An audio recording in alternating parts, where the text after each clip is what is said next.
Today is World No Tobacco Day, and here to tell us the reason behind this particular day is Jacqueline Bradley. She's from the National Coalition Against Contraband Tobacco. Welcome to the show. Thank you for having me. Well, thank you so much for coming in.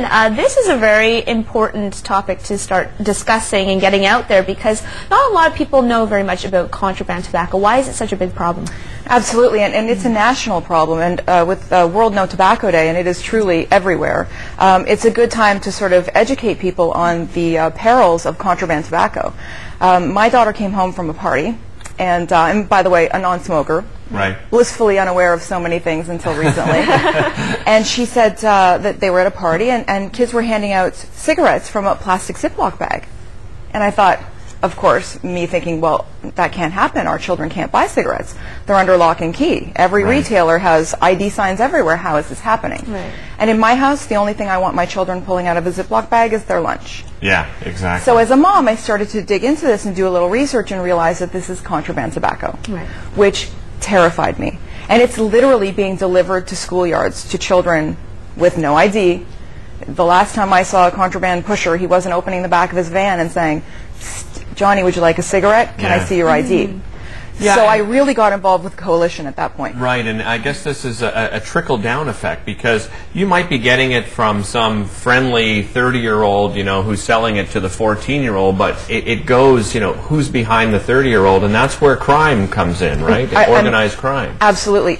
I think that so many people, and families especially, because I really reach out to moms and dads and grandparents and aunts and uncles, and we think it's a victimless crime. And in fact, the RCMP has told us that there are upwards of 175 organized crime groups directly profiting from contraband tobacco money. So that means that funds gangs, drug running, terrorism, even linked to human trafficking. Right. So when people say to me, "Oh, it's just cigarettes," I defy you to say, that it's that big a deal. Well, it's actually a much bigger deal than we ever thought. And given the fact that it's painfully inexpensive, children are much more apt to try it, and the access is well, exponentially worse when a kid's paying, next to nothing for a baggie of cigarettes, as opposed to $100 maybe for a carton of legitimate cigarettes. Where are the cigarettes or the tobacco products coming from? Mostly from Ontario and Quebec. Really? Absolutely. But this is a coast-to-coast problem. We have had many more busts on the East Coast, and there's many on the West Coast as well now. So we seem to think that it's only localized, but the reality is wherever there's a highway, you have someone who's going to deliver that contraband wherever they need to get it to until we put a stop to it. Yeah, so how can individual citizens help prevent this from happening? Well, talk to other mothers, talk to family, talk to everyone who will listen to you, because if we don't know the problem exists, we can't try and stop it. So make sure you talk to people about it.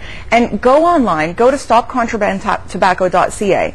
Get online. There's lots of links there where you can write to your politicians. It takes nothing now to send a letter. You can do it in your jammies with your coffee on your computer. It's not as difficult as it once was to make your voice heard. And we would like to see all levels of government cooperate in this fight.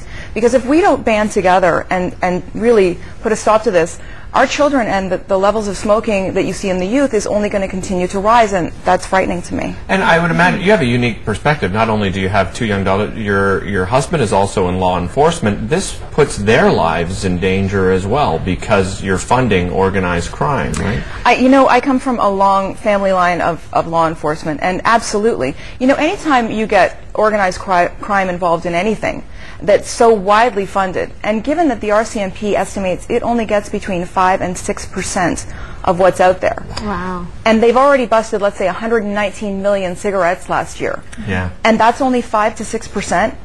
That number terrifies me. Yeah. Right. We need to do something to eradicate this. And I think also we need to level the playing field. The laws are put into in place in this country to protect us for a reason. Yeah. So circumventing them, to me, is simply not an option. Right. Yeah, agreed. Jacqueline, thank you so much for joining us today. A great conversation and definitely a message worth getting out there, especially given the situation right now. No Tobacco Day, absolutely. Yeah. Thank you so much. Well, we've got more daytime coming up right after this.